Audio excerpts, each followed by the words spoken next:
Ladies and gentlemen, welcome. Today is my distinct pleasure to introduce a man who is recognized. The battle of evolution is only one skirmish in a much larger war. Science simply makes no use of the hypothesis of God. Ask yourself, what has intelligent design given us? Nothing. We cannot accept intelligent design as an alternative scientific theory. They will never accept that we have a better argument. They just pester us and they waste our time.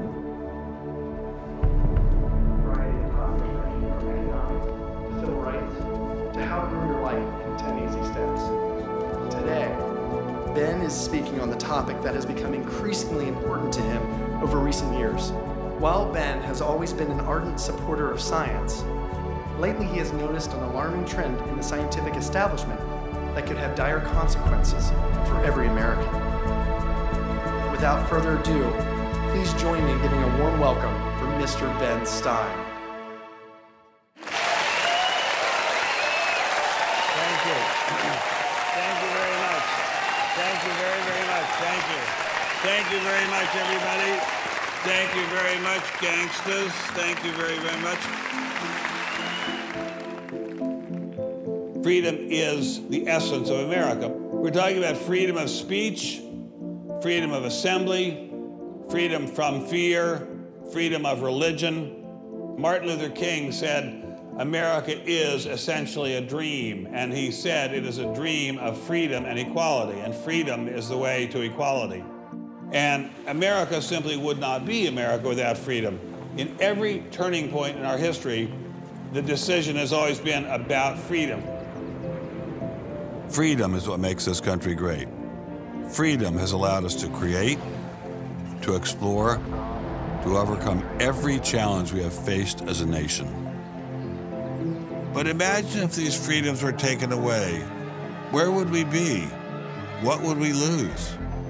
Well, unfortunately, I no longer need to imagine. It's happening. We are losing our freedom in one of the most important sectors of society, science. I have always assumed that scientists were free to ask any question, to pursue any line of inquiry without fear of reprisal. But recently, I've been alarmed to discover that this is not the case. It all began when I met evolutionary biologist Richard Sternberg in Washington, D.C. His life was nearly ruined when he strayed from the party line while serving as editor of a scientific journal affiliated with the prestigious Smithsonian Museum of Natural History. Your office was over there? That's correct. This here is the West Wing. Directly ahead of us is the West Wing of the Natural History Museum. So now you're not there anymore because you're a bad boy. No, I'm not. No, I was exiled. You're a bad boy. You questioned the powers that be. What was Dr. Sternberg's crime? He dared to publish an article by Dr. Stephen Meyer, one of the leading lights of the intelligent design movement. The paper ignited a firestorm of controversy merely because it suggested intelligent design might be able to explain how life began. As a result, Dr. Sternberg lost his office, his political and religious beliefs were investigated, and he was pressured to resign. The questioning of Darwinism was a bridge too far for many. The mentioning of intelligent design that occurs at the end of the paper was over the top.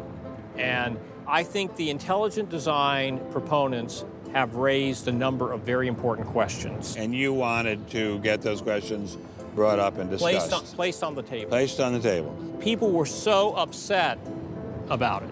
They were so upset that you could see they had a physical, emotional reaction. Wow. They were saying that Stephen C. Meyer is a well-known Christian, that Stephen C. Meyer is an intelligent design proponent, that Stephen C. Meyer is a Republican. It was all couched in terms of religion, politics, and sociology. The way the chair of the department put it is that I was viewed as an intellectual terrorist. Terrorist? Because of giving the topic of intelligent design some modicum of credibility. What happened to Dr. Sternberg was terrible, but surely it was just an isolated case. I was still pretty skeptical, so naturally I checked in with the head of the Skeptics Society, Michael Shermer. So I can't prove there is no God or Yahweh in your case, any more than I can prove there is no Isis, Zeus, Apollo, Brahma, Ganesha, Mithras, Allah, or for that matter, the flying spaghetti monster. And think about just one thing. Why would the aliens look like this? Well, these are bipedal. Who drew that?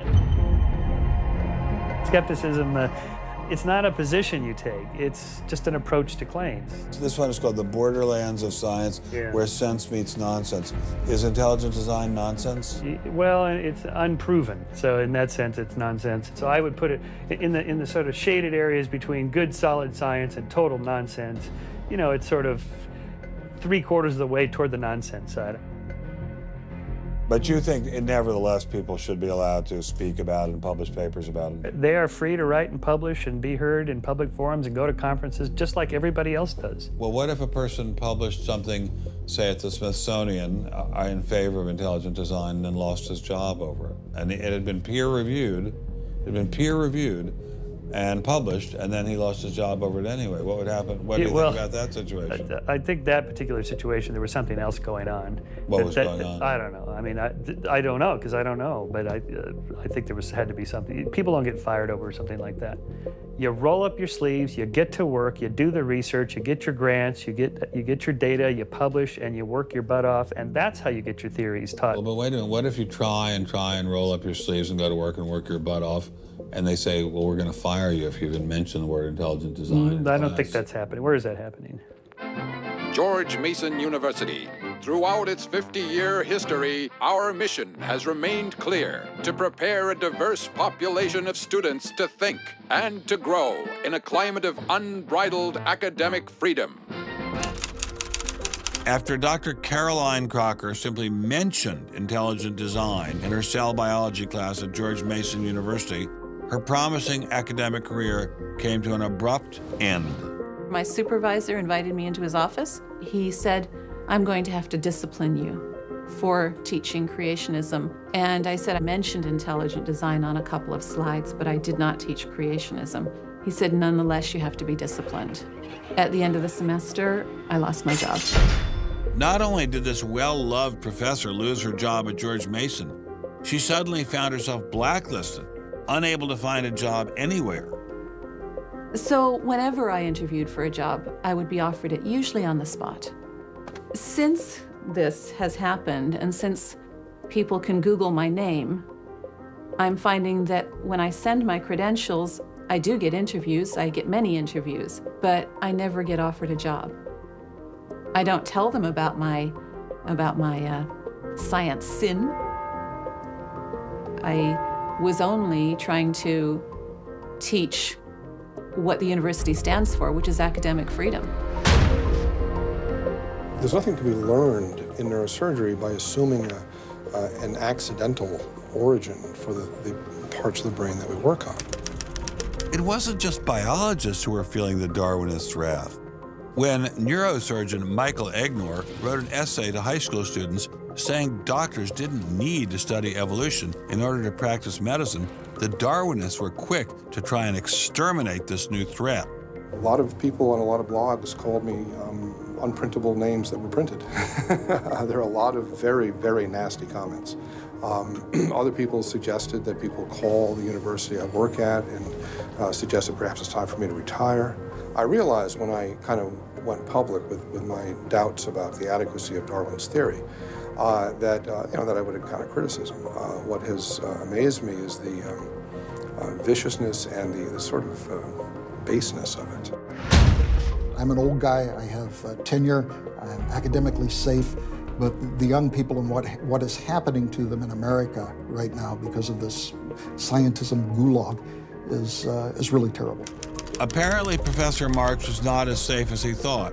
A few months after this interview, Baylor University shut down his research website and forced him to return grant money once they discovered a link between his work and intelligent design. In order to attract grants, you have to market yourself. So you put up sites and call yourself labs and groups and things like that in order to get visibility. And in my entire experience in academia, I never went to any superior and asked them any permission to put up any of these labs.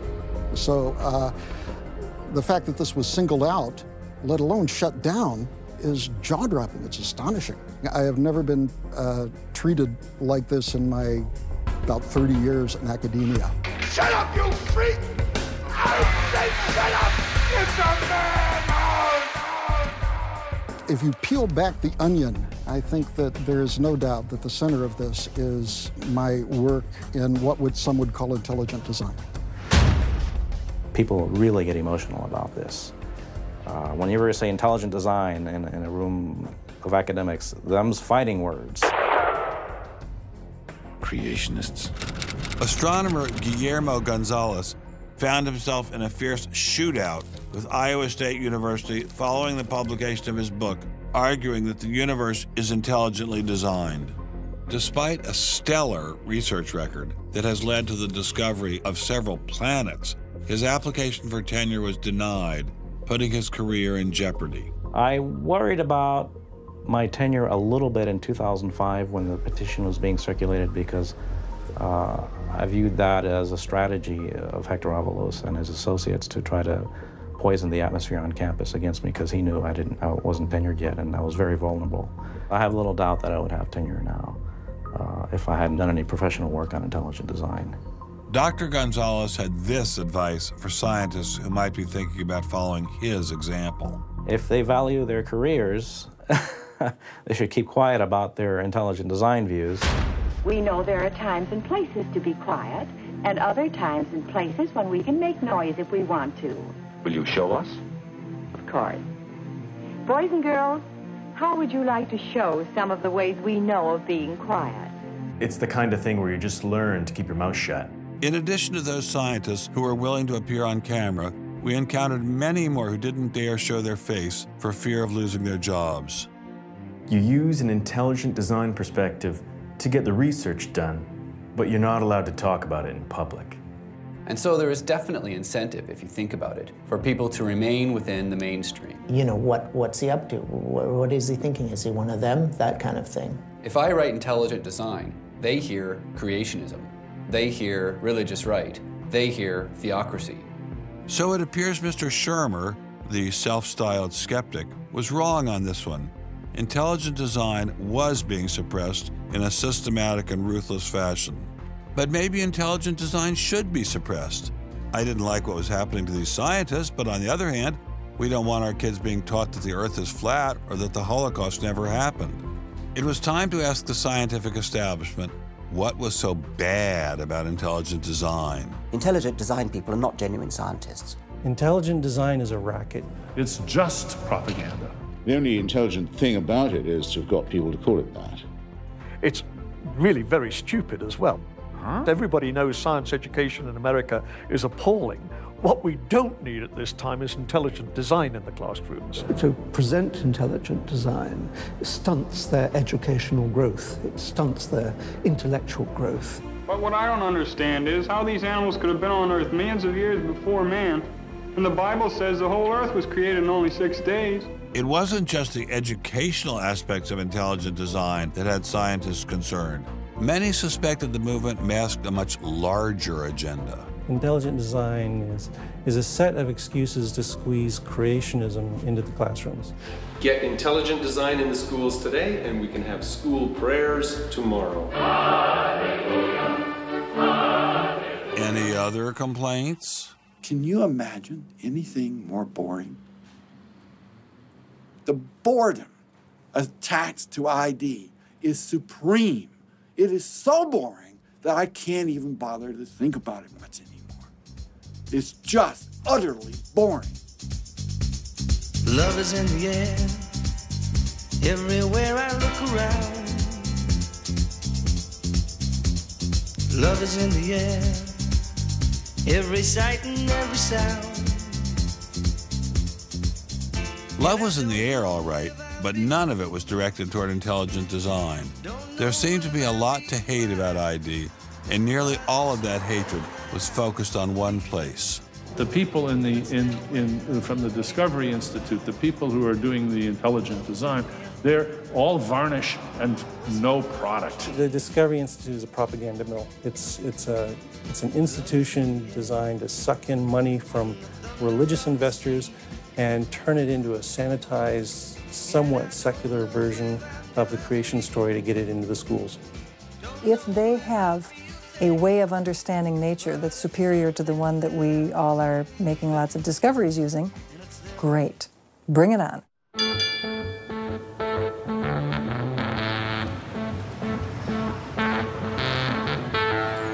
We are really, really lost.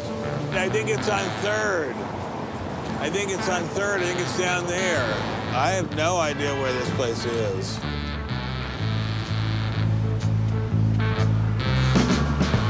I guess I'll just keep walking. Do you have any idea where the Discovery Institute is? Have you ever heard of that? Never heard of it. Okay, thank you. How are you, sir? I'm good. Yourself? Good. Do you have any idea where the Discovery Institute is? Discovery Institute, not a clue. Discovery Institute. Thank you. It's very kind of you to offer. Welcome to Seattle. Thank you, sir. It's got to be this whole building. Yes, where is the Discovery Institute, please? Discovery Institute on the 8th floor, suite 808. Okay, very good. Aha! Success at last. Aha! We found you. Are you Bruce Chapman? I am. How are you? I'm Ben Stein. Well, very kind of you to have me here. Well, I'm delighted to meet you. Can I look around and see your offices? Absolutely. Do you just have this floor, or do you have several other floors as well? No, this is it. This is it? You've made an awful lot of trouble for being in such a small office. I thought it was going to be like the Pentagon. We're like the little boy that said the emperor has no clothes. And he didn't have a big organization either. When you go around and raise funds, your people are not saying to you, by the way, we're going to get all these scientists out of the classroom and put Christ back in the classroom. Well, I don't know that Christ has ever been in the science classroom. This is not a religious argument. This is something that people, we have fellows who are Jewish or agnostic or various other things. There are people, there are Muslim scientists. There are people of all kinds of backgrounds who agree that Darwin's theory has failed. And so why would you bring religion into it? You don't need religion. This is a red herring, Ben. People who don't have an argument are reduced to throwing sand in your eyes. Well, if the Discovery Institute could get its wish about this subject, what would your wish be? Well, on this subject, as on others, we'd like people to be able to have a robust dialogue and even a debate where the evidence, the best evidence, but in this case, the best scientific evidence is made available to people. Well, surely no one questions there should be a debate. Oh, yes, they do. They do? They say the debate has been settled. Well, that the issue's when settled. was the debate settled? Ben, I'd like you to talk to the scientists. You don't want to get your science from me. Mr. Chapman claimed ID had nothing to do with religion. So why was my first stop Biola University, formerly known as the Bible Institute of Los Angeles? Your own personal Jesus. Someone to hear your prayers, someone who cares. Footnote in the history of science, the Your inference that own Stonehenge was caused by intelligence. personal These Jesus. inferences are remarkably stable in terms of all the knowledge. Someone to hear your prayers, someone who's there.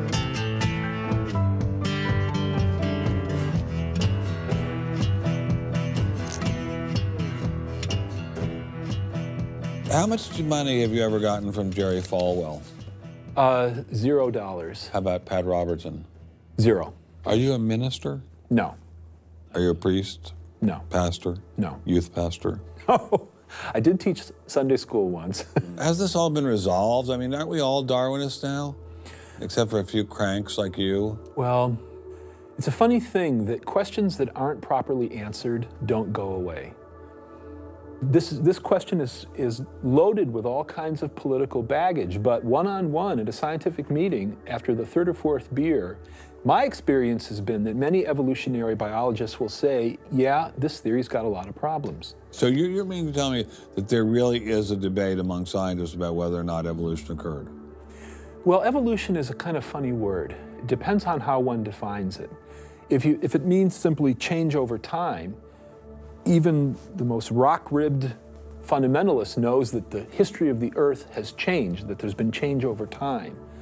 If you define evolution precisely, though, to mean the common descent of all life on Earth from a single ancestor via undirected mutation and natural selection, that's textbook definition of neo-Darwinism. Biologists of the first rank have real questions. But the modern theory of intelligent design is just microwaved creationism. I don't think that's the case. Creationism, properly understood, begins with the Bible and says, how can I fit the Bible into the data of science? Intelligent design doesn't do that. Intelligent design is the study of patterns in nature that are best explained as a result of intelligence. So intelligent designers believe that God is the designer? Not necessarily. Intelligent design is a minimal commitment scientifically to the possibility of detecting intelligent causation. Dr. Nelson didn't sound like a crazy person, but I still suspected ID was nothing but reheated creationism. My next stop didn't seem like it was going to alleviate those fears. I didn't crawl out of the ocean, I didn't come from no monkey. But science tends to forget evolution's just a theory. They present it in the textbooks and on animal TV. Like it's fact, but tell me, were you there 12 million BC? Evolution is from an intelligent design perspective, is perfectly acceptable if the sense is that how did the design get implemented? The issue is there real design there, and are these material mechanisms like natural selection, are these adequate to account for everything we see in biology? And our argument is no, it's not. But Darwin produced all this evidence from his travels and his studies at the Galapagos that evolution explained things. If you look at the history of science, people often have a good idea and then they decide just to run with it. And they say, we're going to apply this everywhere. And so Darwin takes his idea of natural selection and says, I'm going to explain all of life with it. I mean, physics used to be Newtonian physics. Newton was physics. And then we got to look to Einstein, general relativity. It's not, Newton isn't enough. Well, I think likewise what we're finding with Darwin is that he had some valid insights, but it's not the whole picture. Okay, Darwinism may not be the complete picture, but what made these guys think they had the missing pieces? I put this question to Dr. Stephen Meyer, author of the paper that originally got Dr. Sternberg in so much trouble. It's hard to believe that this little town is the headquarters of giant Microsoft, which enabled Mr. Gates to begin fantastically rich. Maybe that's what Steve Meyer's doing here. Maybe this is somehow going to make him fantastically rich. We'll pin him down like a butterfly on a butterfly board. A butterfly on a killing board. Coffee shop straight ahead. Newton is buried in the geniuses corner at Westminster Abbey, right? That's correct, yeah. Darwin is also buried in Westminster Abbey. Right, and so is Darwin. Right near each other, right? And you're here in Redmond in a little building without a sign, right?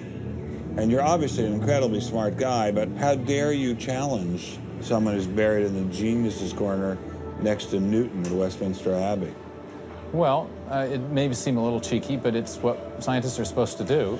When I was in Cambridge, one of my supervisors often advised us to beware the sound of one hand clapping, which was a way of saying if there's an argument on one side, there's bound to be an argument on the other. And what I found in studying the structure of the argument in The Origin of Species is that for every evidence-based argument for one of Darwin's two key propositions, there is an evidence-based counter-argument. Well, but is it a debate? I mean, there's just you and a couple of other guys in a dinky little office downtown, say on one side, and there's the faculties of all the great universities of the world on the other side. Speaking with a great uniform and authoritative voice. Right. Yeah. Well, in any case, the debate really isn't going to be settled by numbers. It's going to be settled by the evidence and the arguments.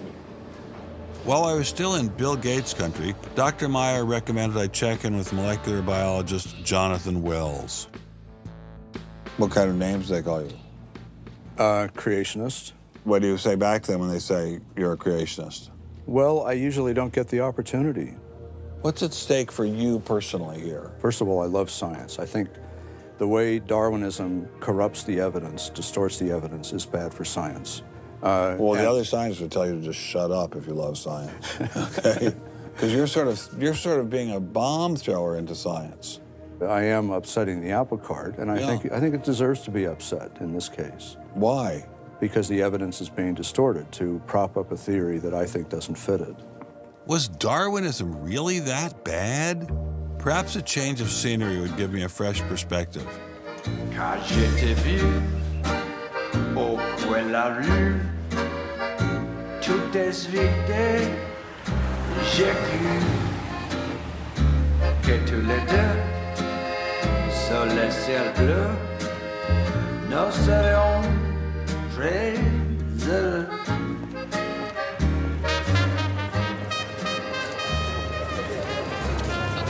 Mr. Berlinski, I assume? Mr. Stein. How are you, sir?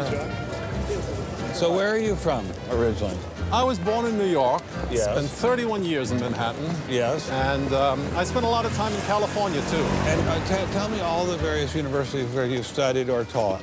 No, I was at Princeton, then I had a professorship at Stanford, and then I left Stanford, and I taught at Rutgers. I left Rutgers, and I taught at the City College in New York. I left the City College of New York. I taught at the Baruch College. I taught at San Jose. What did you teach at Baruch College? Anything they wanted. Come on in. Thank you, monsieur. What an old building, wow. It's the oldest in Paris. You're kidding. Merci, monsieur. Ah, je vous en prie, monsieur. Merci. Wow, this is fabulous. Let's put it this way. Before you can ask, is Darwinian theory correct or not, you have to ask the preliminary question, is it clear enough so that it could be correct?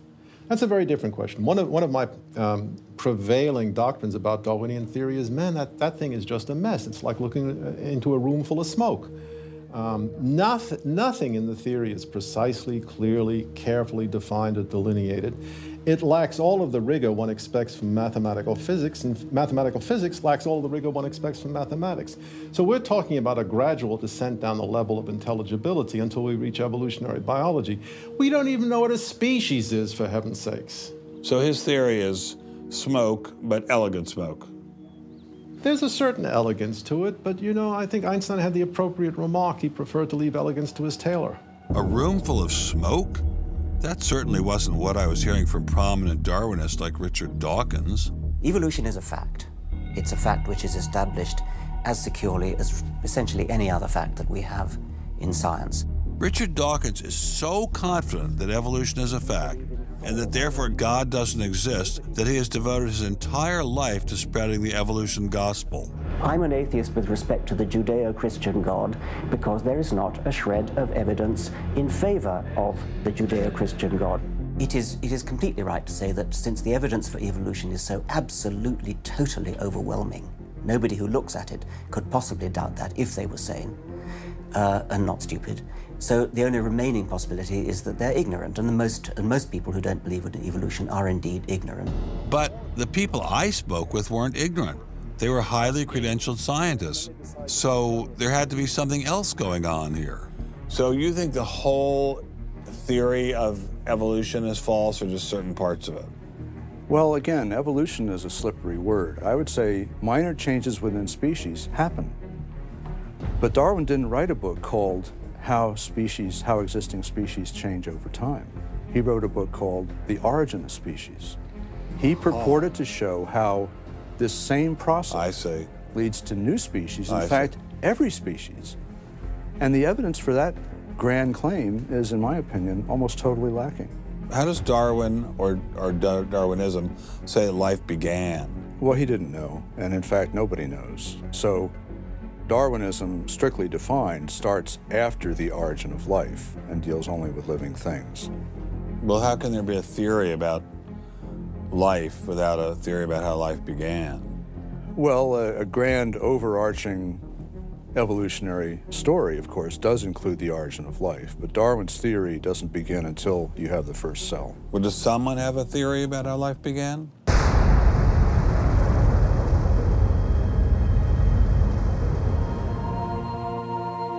This is the story of a small planet in space called Earth.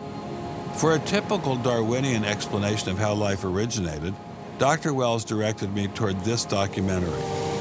The chemical elements essential for life, hydrogen, oxygen, carbon, and nitrogen, were now in place. What was needed was a way of combining them. Perhaps the energy came from lightning. Whatever it was. Excuse me? Whatever it was, energy managed to arrange these chemical ingredients in just the right way. Whatever it was? I was hoping for something a little more scientific. The most popular idea has been that life emerged spontaneously from primordial soup. In 1953, Stanley Miller mixed water, methane, ammonia, and hydrogen to simulate the early Earth's atmosphere. Then he ran electricity through it in an attempt to jumpstart life. It's alive! It's alive! It didn't work. While the initial results seemed promising, 50 years later, most serious scientists have abandoned this approach in favor of alternate theories. Prominent Darwinist Michael Roos attempted to explain one of them to me. He wasn't kidding. How did we get from an inorganic world to the world of the cell? Well, one popular theory is that it might have started off on the backs of crystals. My crystal ball. Molecules piggybacked on the back of crystals forming, and that this led to more and more complex. But of course, the nice thing about crystals is every now and then you get mistakes, mutations, and that this opens the way for natural selection. But at one point there was not a living thing, and then there was a living thing. How did that happen? Well, that's just I've just told you. And I don't see any reason why you shouldn't go from very simple to more and more complex to more and more complex. I don't either, but I don't know how you get from mud to a living cell. That's my question. Yes, well, I've told you. I think it was on the back of crystals. On the backs of crystals. On the backs of crystals is at least one hypothesis, yes. So that's your theory, and you think that is more likely and less far-fetched than intelligent design? I think it is. I wouldn't put Ben Stein's money on Dr. Roos's joyriding crystals, but it did make me wonder, what were the chances of life arising on its own? It's been speculated that probably there would have to be a minimum of about 250 proteins to provide a minimal life function. If that's really true, then I think it's almost inconceivable that life could have happened in some simple step-by-step way. Okay, so the simplest form of life requires at least 250 proteins to function. What's so difficult about that? Welcome to the Casino of Life. Who wants to spin for a chance to win? Oh, sure. I'll give it a shot. What do I win? Take a look at this. Huh? How about the world's first single-cell organism? This perfectly aligned string of proteins could be yours. Now, take a spin.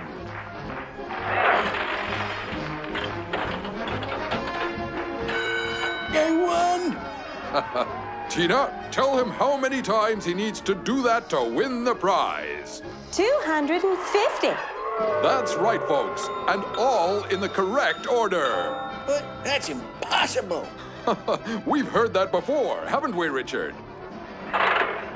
Come on, Mother Nature, do your thing. You stupid machine! I hate you!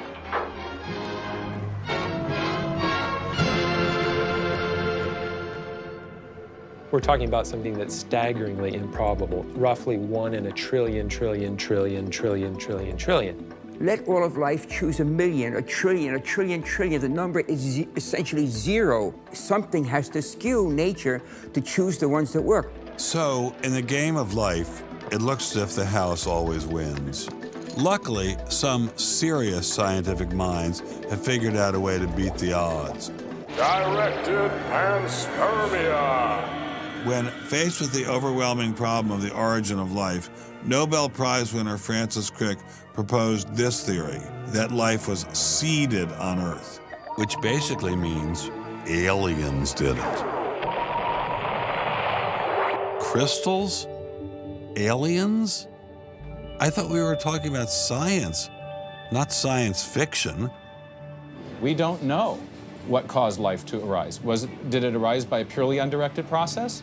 Or did it arise by some kind of intelligent guidance or design? And the rules of science are being applied to actually foreclose one of the two possible answers to that very fundamental and basic and important question. So the rules of science say we will consider any possibility except one that is guided. Exactly. No matter how life began, on the backs of crystals or in the test tube of some intelligent designer, everyone agrees it started with a single cell. But what is a cell? Let me ask you a question. Yeah. Darwin wrote The Origin of Species in 1859, published it in 1859. He had an idea of the cell as being quite simple, correct? Yeah, everybody did. Okay. If he thought of the cell as being a Buick, what is the cell now in terms of its complexity by comparison? A galaxy. If Darwin thought a cell was, say, a mud hut, what do we now know that a cell is? More complicated than a Saturn V. So what is in a cell as far as we know now? A world that Darwin never could have imagined. I needed someone who could give me a glimpse into this world. So we went to molecular biologist Doug Axe. Think of a cell as being a nanofactory, a factory where on a very small scale, digital instructions are being used to make the components of the factory. Here we have the famous DNA double helix. You can see the two helical strands that are intertwined and wind around each other on the outside of the molecule. This is the material that stores all of our genetic information. In higher life forms, this will be the equivalent of something like a gigabyte of information stored in the molecules that form the individual chromosomes, all packed within the nucleus, which is a tiny fraction of the entire cell size. So what does DNA do? Well, the information in DNA ends up providing the information for sequencing the amino acids to make protein. We have information in a one-dimensional form that provides the information for a three-dimensional form.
I'm finally just beginning to grasp the complexity of the cell. Are there systems within the cell that go well beyond Darwinian evolution? Some type of cellular technology that drives adaptation, replication, quality control, and repair? What if these new mechanisms have massive design implications? Well, I say, so be it. The cell really is like nothing we've ever seen in the physical world. That's got to be firmly grasped. That's not something we can just say, oh, well, it's just a little bit more of the same old, same old. It's not the same old, same old. We are finding is that there's information that's in the cell that cannot be accounted for in terms of these undirected material causes. So there's, it has to be. And so there's some other, so it has to be an information source. So one of the key questions faced by modern biology is, where do you get information from? Well, Darwin assumed that the increase in information comes from natural selection. But natural selection reduces genetic information, and we know this from all the genetic population studies that we have. And where does the new genetic information going to come from? Well, that's the big question. So when we find information in the DNA molecule, the most likely explanation is that it too had an intelligent source. I mean, we need engineering principles to understand these systems, okay? I mean, it's only because of our advancements in nanotechnology that we can even begin to appreciate these systems. But using intelligent design didn't seem to stop the scientists I spoke with, so why all the controversy? Suppose we find, simply as a matter of fact, that our scientific inquiries point in one direction. Which is that there is an intelligent creator. Why should we eliminate that from discussion? Streng verboten? How come? Why? Streng verboten. Very good. What does streng verboten mean? Strongly forbidden. Strongly forbidden. You've got two possible hypotheses.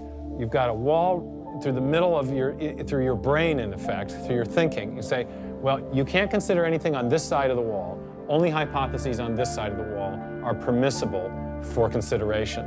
What about academic freedom? I mean, can't we just talk about this? Their reply is that science is not a democratic process. Oh, really? And that there is a consensus view. But wait a minute, we are to subscribe to the wait a second, but view. Darwin challenged the consensus view, and that's how we got Darwinism. If Darwin wanted to challenge the consensus today, how would he do it? Science isn't a hobby for rich aristocrats anymore. It's a multi-billion-dollar industry. And if you want a piece of the pie, you've got to be a good comrade. Scientific ideas. How we get them to you, the people.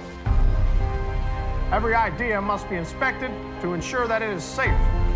All theories must pass through a series of checkpoints. First, the Academy. Getting a controversial theory through the Academy can be dangerous. Few people know this better than Congressman Mark Souder. He uncovered a targeted campaign led by individuals within the Smithsonian and the National Center for Science Education to destroy Dr. Sternberg's credibility. If you want peer reviews, if you want to be published, if you want to go to respected institutions, the core view does not tolerate dissent. There's kind of a, this is the way it is, and anybody who's a dissenter should be squashed. Are you gonna be on my side if I let you up? Sure, Chick, sure. I'm on your side. Just let me up. I'll do anything you say. Souder isn't the only one who has witnessed the Academy's tactics. Journalist Larry Witham has seen similar behavior during his 25 years of covering the evolution controversy. Once you're thick in science, you can't question the paradigm. But if you want to get grants, if you want to be elected to high positions, if you want to get awards as a promoter of public education of science, you can't question the paradigm. People cannot be trusted to form their own opinions. This business about open-mindedness is nonsense. Why is the scientific establishment so afraid of free speech? There is this fear that if one aspect of the theory is closely scrutinized, there's going to be an unraveling. Who are you? Oh, I am the great and powerful Wizard of Oz. I interviewed dozens and dozens of scientists, and when they're amongst each other or talking to a journalist who they trust, they'll speak about You know, it's incredibly complex, or molecular biology is in a crisis. But publicly, they can't say that. Keeping a keen eye on the Academy, our various watchdog organizations. Listen to Eugenie Scott of the National Center for Science Education. The NCSE has been at the heart of virtually every evolution controversy over the past 25 years, vigorously defending the Darwinian gospel. We have had a lot of business, unfortunately, at NCSE in the last few years, because virtually every state in which science education standards has come up for consideration has had a big fight about the coverage of evolution in them. NCSE was started by a group of scientists and teachers who were very concerned because in the late 70s and early 80s there were a lot of attempts to pass equal time for creation science and evolution laws. And clearly this is something that neither scientists nor teachers liked. It wasn't exactly help the creationists are coming, but it's, you know, kind of along those lines. Most scientists just throw up their hands and say, creationists, they drive me crazy, you know, you handle it. We've worked a lot with science education organizations. The most important group we work with is members of the faith community, because the best kept secret in this controversy is that Catholics and mainstream Protestants are okay on evolution. Are you sure about that, Eugenie? Liberal Christians have been fighting with conservative Christians for so long that they'll side with anybody against the fundamentalists. And Eugenie Scott says, well, welcome over. There's a kind of science defense lobby, or an evolution defense lobby in particular. They are mostly atheists, but they are desperately wanting to be friendly to mainstream, sensible religious people. And the way you do that is to tell them that there's no incompatibility between science and religion. But is there really an incompatibility? Can't we believe in God and Darwin? Implicit in most evolutionary theory is that either there's no God or God can't have any role in it. So naturally, as many evolutionists will say, it's the strongest engine for atheism. If they called me as a witness, and a lawyer said, Dr. Dawkins, has your belief in evolution, has your study of evolution turned you towards atheism? I would have to say yes. And that's the worst possible thing I could say for winning that court case. So people like me are bad news for the science lobby, the evolution lobby. By the way, I'm being a hell of a lot more frank and honest in this interview than many people in this field would be. Working hard to keep ideas in check are our friends in the media. Morning, paper. Paper, mister? The tendency of the media is to side with the establishment because they inherently agree with the establishment. Eugenie Scott, my understanding is that there is not a single peer-reviewed article out there that supports intelligent design. Am I wrong? You are not wrong. You are correct. I believe that we get coverage, but we always get coverage like we're the outsider, not like it's an even debate. But instead of merely reporting news, he analyzes it, often expressing his personal opinions. We constantly deal with reporters who refuse even to report the correct definition of intelligent design. They, over and over again, talk about life is so complex, God must have done it. Just admit it, it's religion. Very simple. You just can't, it's religion. It's a wanton distortion of our position. So you'd ask. I've got a hot story here. You can look at Associated Press stories, and the same sentence will appear in those stories for 10 years. Intelligent design says that life is too complex. It's called a boilerplate. And the reporter never reports anymore or gets any new ways to say it, so the public understanding never advances. But what happens if a reporter decides to take a more balanced approach to intelligent design? There might be remarkable pressure on that reporter not to side against the evolutionists. I thought I told you to kill that story. Few reporters have learned this better than author and journalist Pamela Winnick. When she refused to take sides in an article she wrote about intelligent design, the Darwinists found a new favorite target. Number one, I wasn't Christian, I was Jewish. Number two, I wasn't religious. Number three, I was not taking a position in favor of creationism. I was writing about intelligent design, and it didn't matter. After I wrote that one piece, everything I wrote on the subject was scrutinized. There were hate letters coming into the newspaper. If you give any credence to it whatsoever, which means just writing about it, you are just finished as a journalist. Other journalists we spoke with told similar stories, but didn't dare appear on camera. And now, the presses are ready to roll. When all other checkpoints fail, there is always the courts.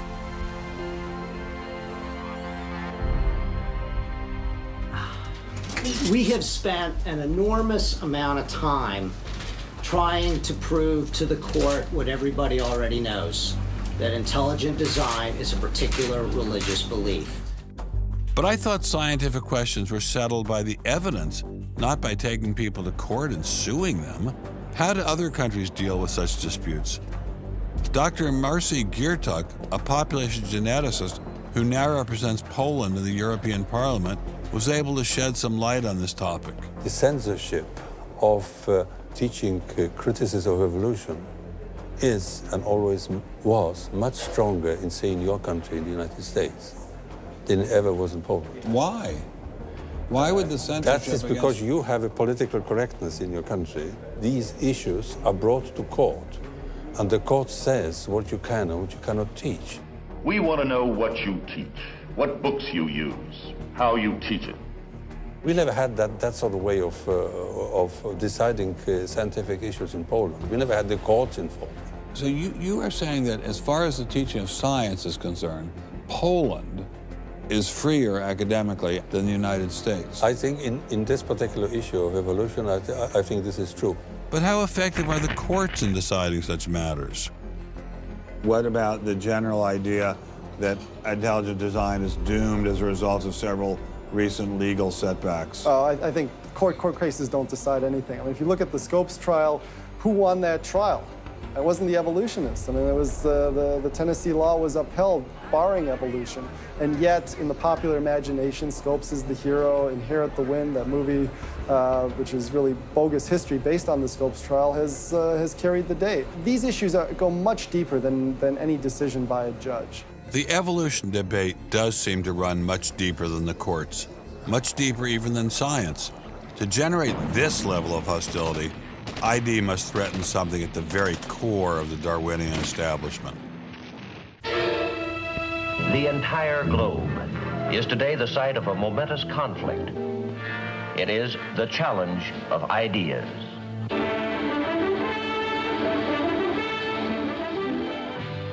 I am Edward R. Murrow. For a little while, I would like to review with you the great conflict of our times, one which demands and must get the attention and the involvement of each one of us.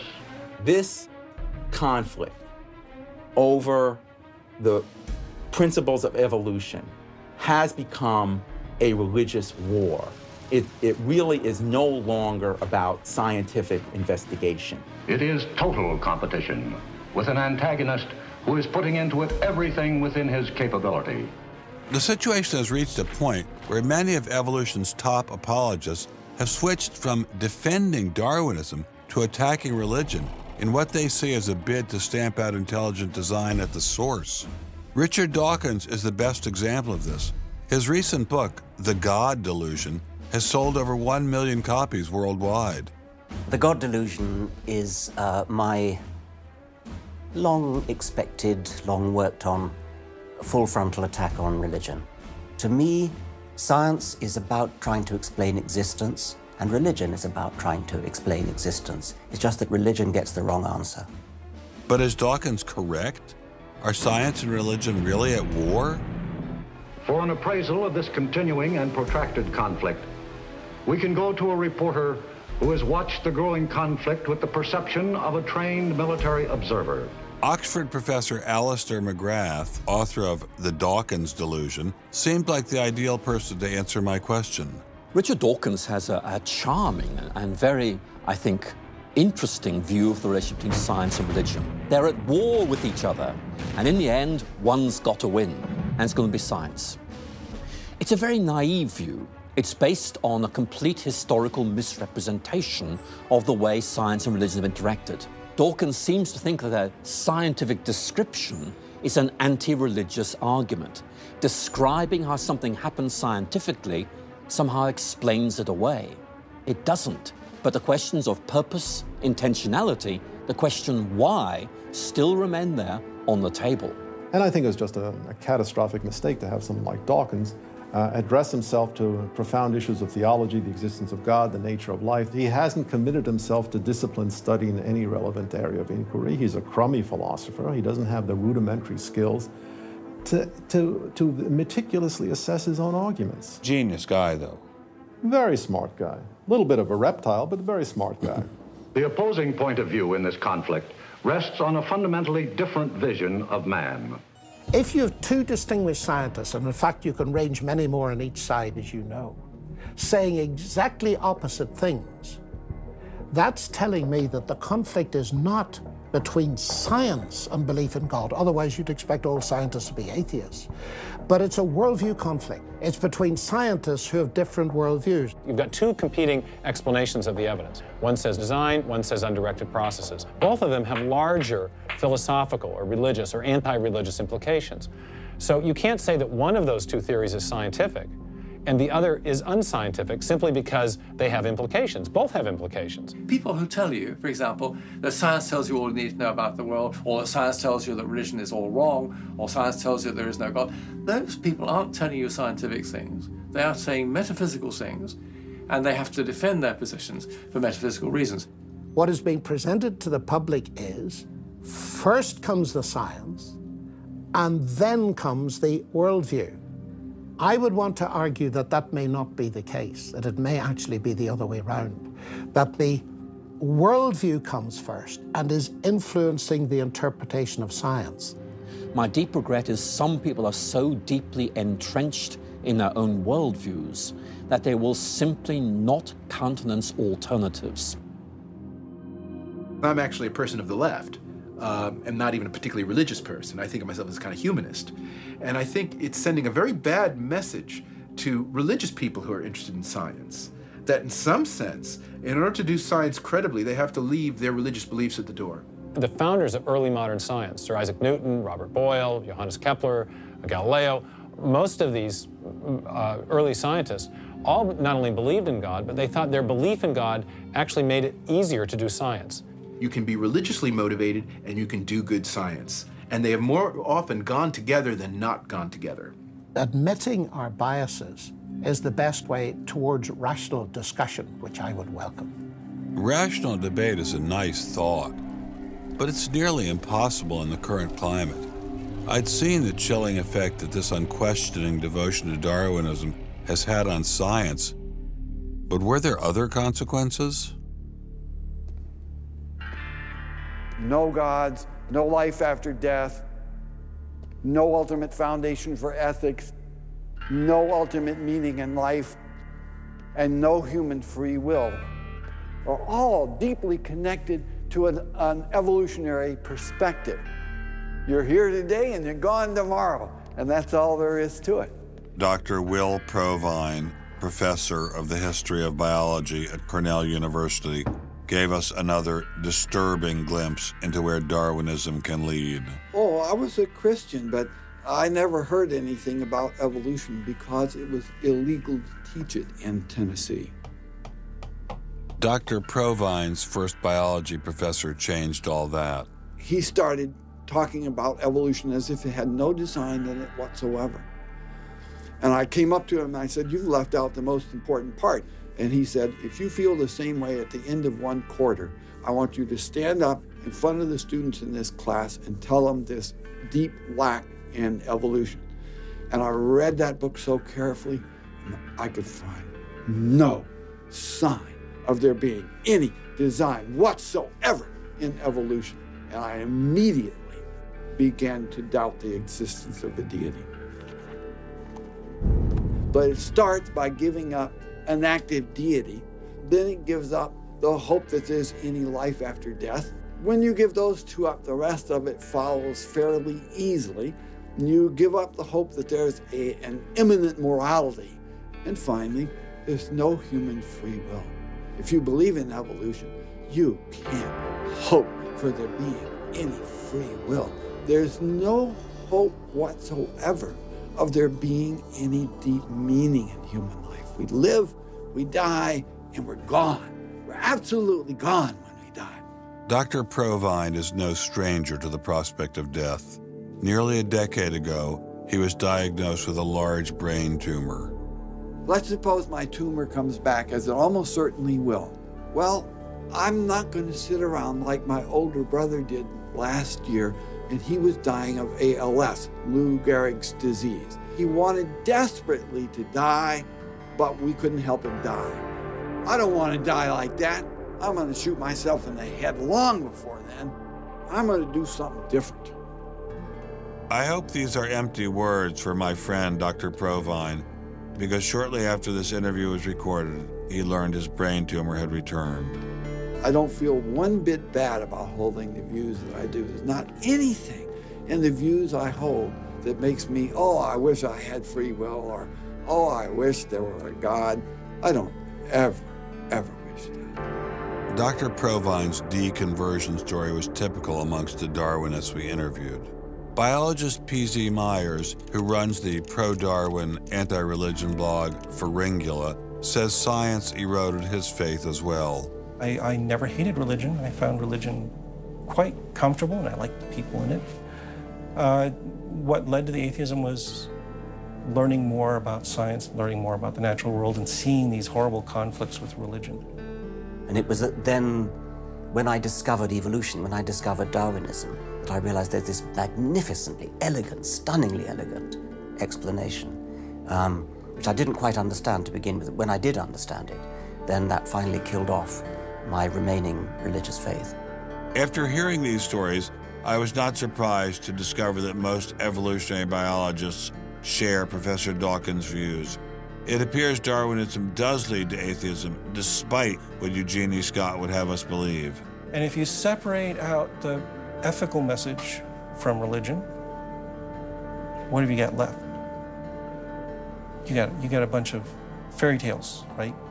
I think that God is about as unlikely as fairies, angels, hobgoblins, etc. Religion, I mean, it's just fantasy, basically. It's completely empty of any explanatory content. And it's evil as well.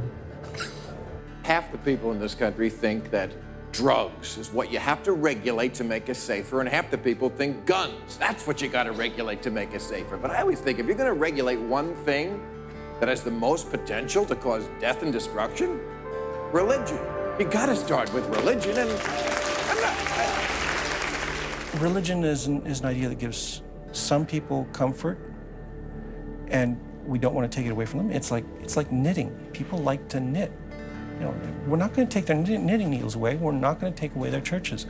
But what we have to do is get it to a place where religion is treated at the level it should be treated. That is, something fun that people get together and do on the weekend and really doesn't affect their life as much as it has been so far. So, what would the world look like if Dr. Myers got his wish? Greater science literacy, which is going to lead to the erosion of religion. And then we'll get this nice positive feedback mechanism going, where as religion slowly fades away, we get more and more science to replace it. And that will displace more and more religion, which will allow more and more science in. And we'll eventually get to that point where religion has taken that appropriate place as a side dish rather than the main course. But will eradicating religion really lead to a modern utopia? Let me try to imagine that. And let's let history be our guide.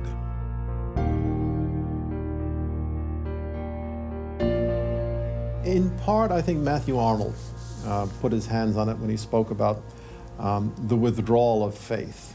There is a connection between a society that has at least a minimal commitment to certain kinds of transcendental values and what human beings permit themselves to do one to the other. That got me thinking, what other societies have used Darwinism to trump all other authorities, including religion? As a Jew, my mind leapt to one regime in particular. The connection between Hitler and Darwin is, of course, historically a difficult connection because they were separated by a good many years. One was English, one was German. Nonetheless, if you open Mein Kampf and read it, especially if you can read it in German, the correspondence between Darwinian ideas and Nazi ideas just leaps from the page. Of course, you have to add every historical caution. Not everyone who read Darwin became a Nazi. Obviously not. No one is making that case. Darwinism is not a sufficient condition for a phenomenon like Nazism, but I think it's certainly a necessary one. This was a connection I had to explore personally.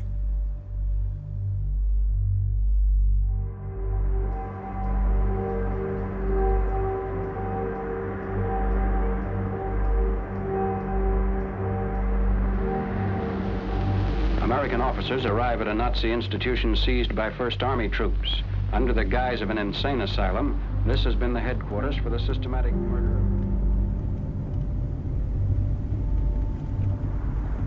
So what is this place? During Second World War, 15,000 people were killed here. Why were they killed? They were killed because they were people with handicaps. Why kill them? What's the point of killing them? People who were not able to work, people who were not able to live by themselves, that they were useless eaters. Useless eaters. And life unworthy of living. This idea grew up in the 20s. So long before National Socialism, biologists, anthropologists, they thought that maybe mankind could, or the government could interfere into the growth of the population. I see. And they had the utopia that they would have a society without illness and without handicap. Alles Lebensschwache geht in der Natur unfehlbar zugrunde. Wir Menschen haben gegen dieses Gesetz der natürlichen Auslese in den letzten Jahrzehnten furchtbar gesündigt. Wir haben unwertes Leben nicht nur erhalten, wir haben ihm auch Vermehrung gewährt. Die Nachkommen dieser Kranken sahen so aus, die tiefer stehen als jedes Tier. So this was a Darwinian concept? Yes. And also a Malthusian concept, very much Malthusian. Malthusian? Thomas Malthus, who said that there was a shortage of resources, English philosopher, so there was a shortage. Yes, but the Nazis, they relied on Darwin. They relied on Darwin? Yes, Darwin and German scientists. Patients were led down this hallway to Nazi doctors who decided who would live and who would die. They were accompanied by 15 nurses. Nurses, yes. Nurses, male and female nurses. So nurses were helping lead them to their doom. Yes.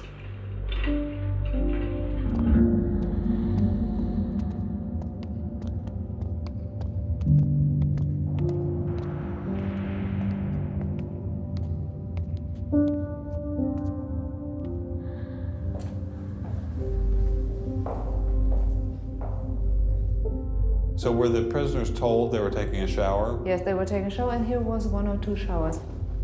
So how many people were brought into this room? 60 to 70.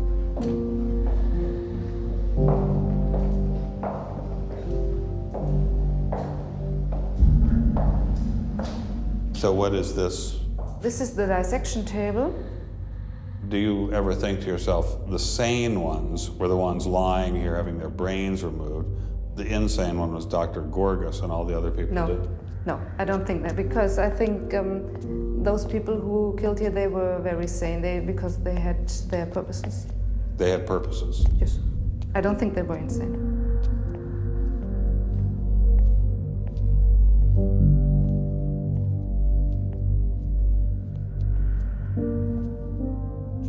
They had 2 crematory ovens. I see. And they killed about 70 people. A day? So a day, so they had... That's barely enough time. And they only killed from Monday to Friday. So... Because the people who were doing the killing needed to have the weekend off. If you met Dr. Gorgas today, what would you say to him? I don't know. I don't think that it's my role to tell him something. It's difficult to describe how it felt to walk through such a haunting place. to know that these cold stone and tile walls were the last things the victims of Hadamar ever saw. I wanted to explore this connection further, so I met with the author of From Darwin to Hitler, Dr. Richard Weikart. Hitler and many of the physicians that carried out this program were very fanatical Darwinists, and particularly they wanted to apply Darwinism to society. Was wir uns unter der deutschen Jugend der Zukunft wünschen, ist etwas anderes, als was die Vergangenheit sich gewünscht hat. Wir müssen einen neuen Menschen, auf das unser Volk nicht an den typischen Degenerationserscheinungen dieser neuen Zeit runter geht. Many of these people in the 19-teens, 1920s who were putting forward some of these ideas about racism were considered the leading scientists. These were Darwinists who were taken seriously by fellow academics. It's not to say that all academics believed it. These leading academics, were there any of them who were Americans? There were plenty of Americans who were saying similar kinds of things. Not only were Americans saying such things, they were pioneers in this fledgling science known as eugenics. They thought they could help evolution along by sterilizing the so-called feeble-minded and prohibiting them from getting married. Physicians who are aware of the history of 20th century American medicine harbor some bad feelings towards Darwinists because of eugenics. And the eugenics, which was an attempt to breed human beings, it was the darkest chapter of American medicine ever. There were 50,000 people involuntarily sterilized because they were deemed unfit to breed, basically. Eugenics isn't just history. The spirit of the movement lives on today. Margaret Sanger was the head of Planned Parenthood. She was a very fanatical in her promotion of eugenics. In fact, Planned Parenthood was all about birth control for the impoverished and lower classes to try to help improve the species.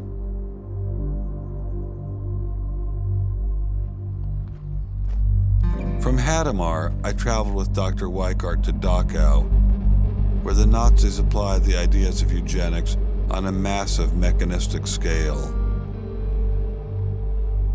When it was a fully functioning concentration camp, and what was the purpose of it? I mean, part of it was to repress political enemies.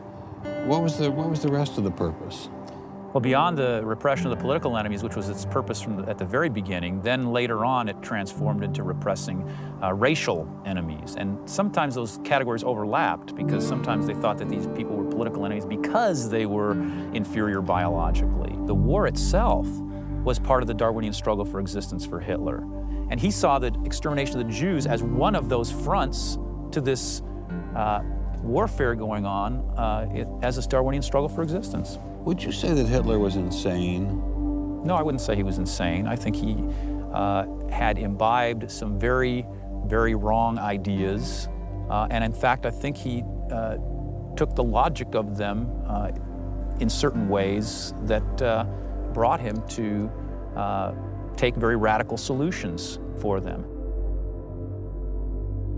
Would you say he was evil?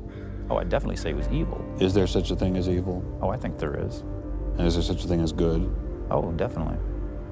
And evil can sometimes be rationalized as science. Oh, sure. And evil can sometimes be when it's rationalized as science, and I think when it's rationalized in this particular way, I think Hitler thought he was doing good. He thought he was doing good? Oh, I think so. He thought he was benefiting. He thought he was benefiting humanity by driving evolution forward and creating a better humanity.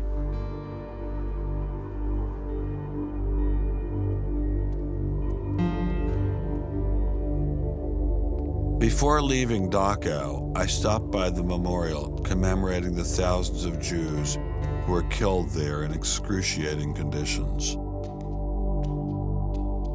I know that Darwinism does not automatically equate to Nazism. But if Darwinism inspired and justified such horrific events in the past, could it be used to rationalize similar initiatives today? There's a good German expression, so fängt es immer an. I mean, it always begins in the same way. Something to remember in the context of United States discussions of euthanasia and abortion. It always begins in the same way. There seems to be an excellent argument for getting rid of useless people by killing them.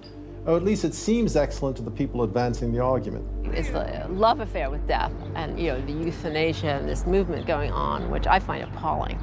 And the idea is that, immediately rid our society of anybody who might be a drain, and think of people in economic terms. And I think that's where some of the Darwin fits in, actually. It's just a devaluing of human life. First of all, if you take seriously that evolution has to do with, the transition of life forms, and that life and death are just natural processes, then one gets to be liberal about abortion and euthanasia. All of those kinds of ideas seem to me follow very naturally from a Darwinian perspective, a deprivileging of human beings, basically.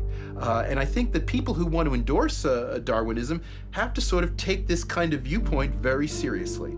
And when we see an elite, and it is an elite that controls essentially all the research money in science, saying there is no such thing as moral truth, science will not be related to religion. I mean, it's essentially official policy of the National Academy of Science that religion and science will not be related. I mean, hey, that cuts off a lot of debate, doesn't it? What's going to happen if this doesn't change? Well, I think we're watching it happen, aren't we? I needed time to think, so I traveled to the birthplace of this idea.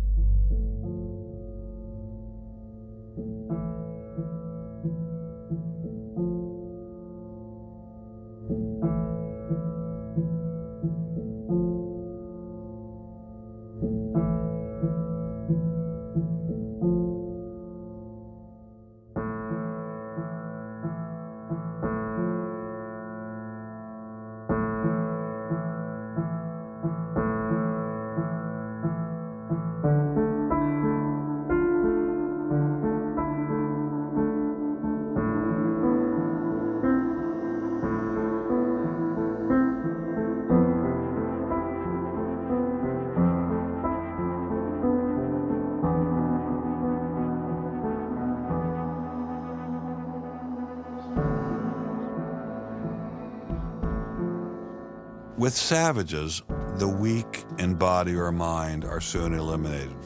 We, civilized men, on the other hand, do our utmost to check the process of elimination. We build asylums for the imbecile, the maimed, and the sick. Thus, the weak members of civilized societies propagate their kind. No one who has attended to the breeding of domestic animals will doubt that this must be highly injurious to the race of man. Hardly anyone is so ignorant as to allow his worst animals to breed. Charles Darwin, The Descent of Man, 1871.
Throughout the Cold War in Germany, there was this wall erected to keep ideas out.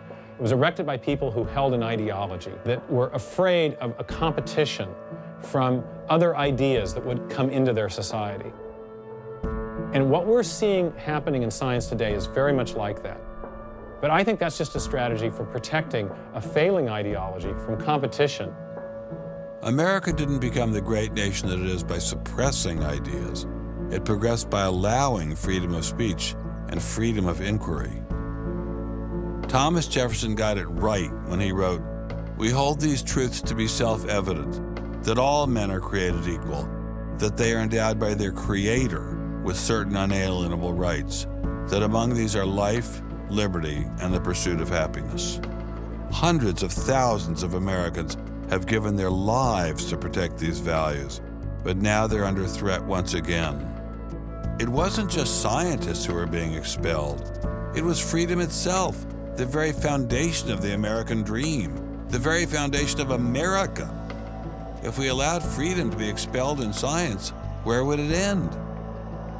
The Darwinian establishment is so massive and so entrenched, it appears impenetrable. I couldn't bring it down myself, but I could at least confront those who had expelled the scientists I'd met. What would you say if you had Eugenie Scott sitting next to you? What would you say to her? I would ask her, by what authority does she and those like her presume to declare what is and is not science? You know, he's sort of made himself martyr of the day. They've gotten a lot of mileage out of, poor Rick Sternberg. And we got lip service from the leadership of the Smithsonian, but I didn't feel they ever followed through. We went into the Smithsonian looking for answers, but we ran into the same stone wall as Congressman Souter. We're not authorized to do this, so it's a stop. Come on down to the office, will you please?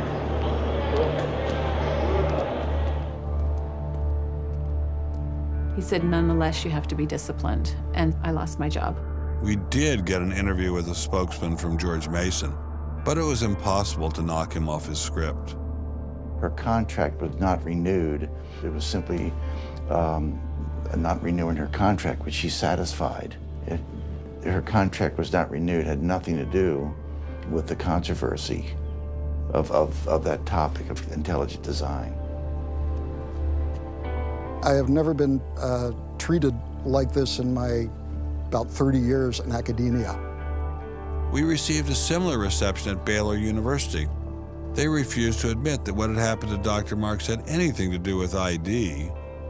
Certainly the conversations I've had, this has not, the intelligent design situation has not been the thrust of the conversation. It's a procedural issue, and that's the way we dealt with it. Funny, that's not how Dean Kelly put things in his original email to Dr. Marks.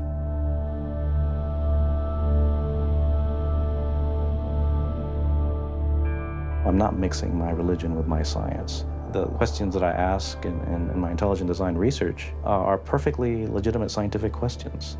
At least the top guns at Iowa State were willing to own up to their actions. What we wanted to stop is the use of the name of ISU to validate intelligent design algorithms, and we did succeed. I really think a lot of Guillermo. He's a great guy. So, I mean, that's why I'm kind of disappointed, all right, that he should have just left this alone.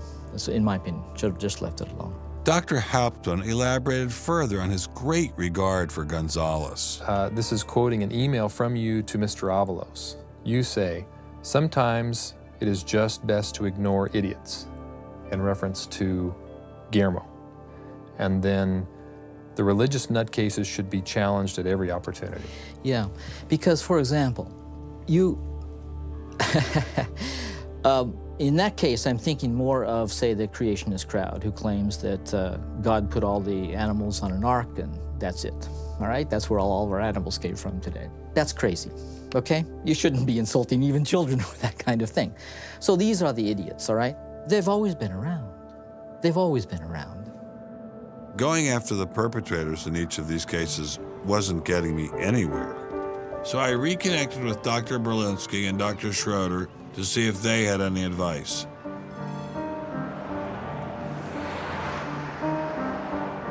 There's a boundary to what science will accept right now. I think the parallel is exactly this wall coming down. Ask any Berliner from the east side what it meant to have the wall come down. If it is possible to make a break in the wall that will allow academia to ask these fundamental questions that exist and allow them in the science classrooms as well. It'd be nice to see the scientific establishment lose some of its prestige and power. It'd be nice to see other questions being opened up. Above all, it'd be nice to have a real spirit of self-criticism penetrating the sciences. What can I do to bring down the wall? Is there anything I can do? Make it apparent to the world that a wall exists. There are vast numbers of persons who talk about academic freedom. And there is academic freedom as long as you're on the correct side of the wall. But if you're on the wrong side of the wall, as we mentioned a few moments ago, you lose tenure, and that's a given. I took Dr. Schroeder's words to heart. Obviously, I couldn't take down the wall myself, but I could confront one of its modern architects.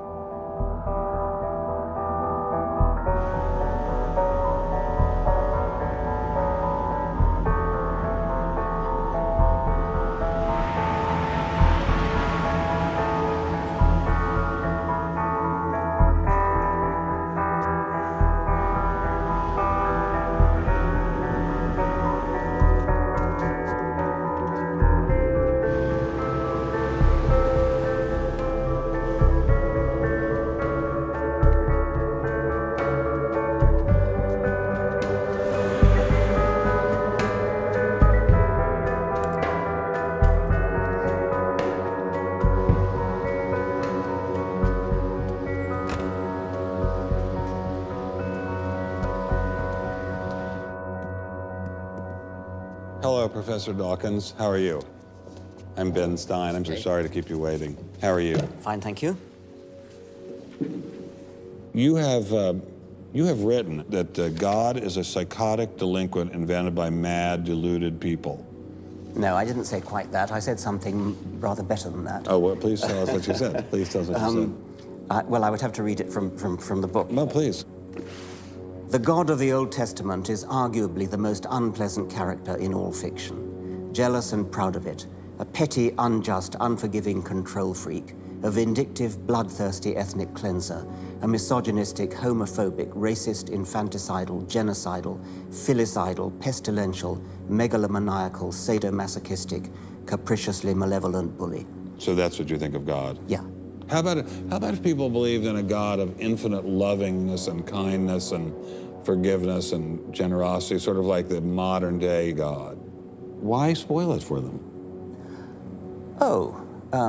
Why not just let them have their fun and enjoy it? I mean, I don't want to spoil anything for anybody. I write a book, people can read it if they want to. I believe that it is a liberating thing to free yourself from primitive superstition. So religion is a primitive superstition? Oh, I think it is, yes. So you believe it's liberating to tell people that there is no God? I think a lot of people, when they give up God, feel a great sense of release and freedom. Why do you think that? I mean, what's your dad? What's your scientist? What's your data? I think, well, I've had a lot of letters saying that, and I've... There are 8 billion people in the world, Dr. Dawkins. How many letters have you had? No, I haven't done that. That's quite true. Professor Dawkins seemed so convinced that God doesn't exist that I wondered if he would be willing to put a number on it. Well, it's hard to put a figure on it, but I mean, I'd put it as something like, 99% against or something. Well, how do you know it's 99% against, say, not 97%? No, I did. You asked me to put a figure on it, and I'm not comfortable putting a figure on it. I think I just think it's very unlikely. What? But you couldn't put a number on it? No, of course not. So it could be 49%. Well, it would be. I mean, I think it's unlikely, and it's quite far from 50%. How do you know? I don't know. I mean, I put an argument in the book. Well, then who did create the heavens and the earth? Why do you use the word who? You see, you immediately beg the question by using the word who. Well, then how did it get created? Well, by a very slow process. Well, how did it start? Nobody knows how it started. We know the kind of event that it must have been. We know the sort of event that must have happened for the origin of life. What was that? It was the origin of the first self-replicating molecule. Right, and how did that happen? I told you we don't know. So you have no idea how it started? No. Nor has anybody. Nor has anyone else. What do you think is the possibility that intelligent design might turn out to be the answer to some issues in genetics or in evolution? It could come about in the following way. It could be that at some earlier time, somewhere in the universe, a civilization evolved by probably some kind of Darwinian means to a very, very high level of technology and designed a form of life that they seeded onto, perhaps this planet. Now, that is a possibility and an intriguing possibility. And I suppose it's possible that you might find evidence for that if you look at the details of biochemistry, molecular biology. You might find a signature of some sort of designer. Wait a second. Richard Dawkins thought intelligent design might be a legitimate pursuit? And that designer could well be a higher intelligence from elsewhere in the universe. Well, but that higher intelligence would itself have had to have come about by some explicable or ultimately explicable process. It couldn't have just jumped into existence spontaneously. That's the point. So Professor Dawkins was not against intelligent design, just certain types of designers, such as God. So the Hebrew God, the God of the Old Testament, he doesn't exist in your view? Certainly. I mean, that would be a very unpleasant prospect. And the Holy Trinity of the New Testament, nothing like that. Do you believe in any of the Hindu gods? Like Vishnu? How can you ask such a question? You don't, right? How could I? I mean, why would I, given that I don't believe in any others? You don't believe in the Muslim God? No. I mean, why do you even need to ask? Well, I just wanted to be sure. So you don't believe in any God anywhere? Any God anywhere would be completely incompatible with anything that I've said. I assume. Yeah. I just wanted to make sure you don't believe in any God anywhere. No. What if after you died you ran into God? He said, "What have you been doing, Richard? I mean, what have you been doing? I've been trying to be nice to you. I gave you a multi-million-dollar paycheck over and over again with your book, and look what you did." Bertrand Russell had that point put to him, and he said something like, "Sir, why did you take such pains to hide yourself?" But if the intelligent design people are right, God isn't hidden. We may even be able to encounter God through science, if we have the freedom to go there. What could be more intriguing than that?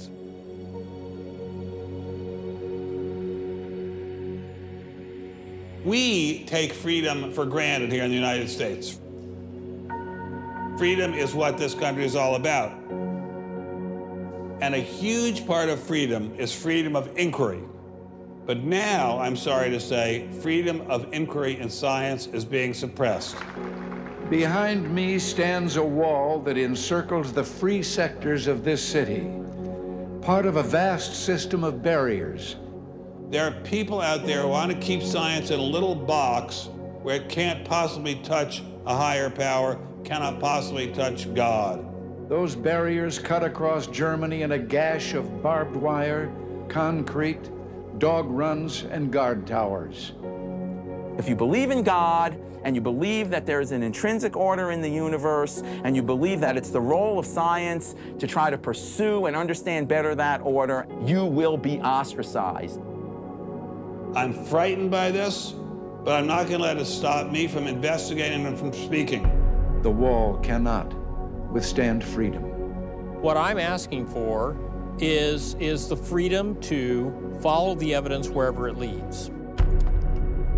My hope is that there'll be enough independent thinking scientists who don't like to be told what to think.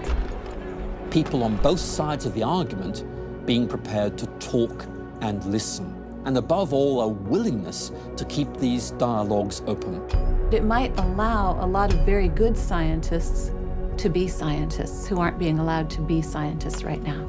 I don't care what they end up as being. I don't care if they end up being religious, a young earth creationist. If they have thought their way through the issues and get there, I'm all for them. And why do I think we're going to win in this struggle? Because truth-crushed earth will rise again. To find out what's true has a value all of its own. If it has additional good consequences, so be it. because no lie can live forever. And I believe that science gives us one perspective on the world, and our religious insight gives us another perspective on the world. And by putting the two together, they will see more deeply and more truly. And if we will stand up for freedom, freedom is the victor. And if we all do that, we will overcome.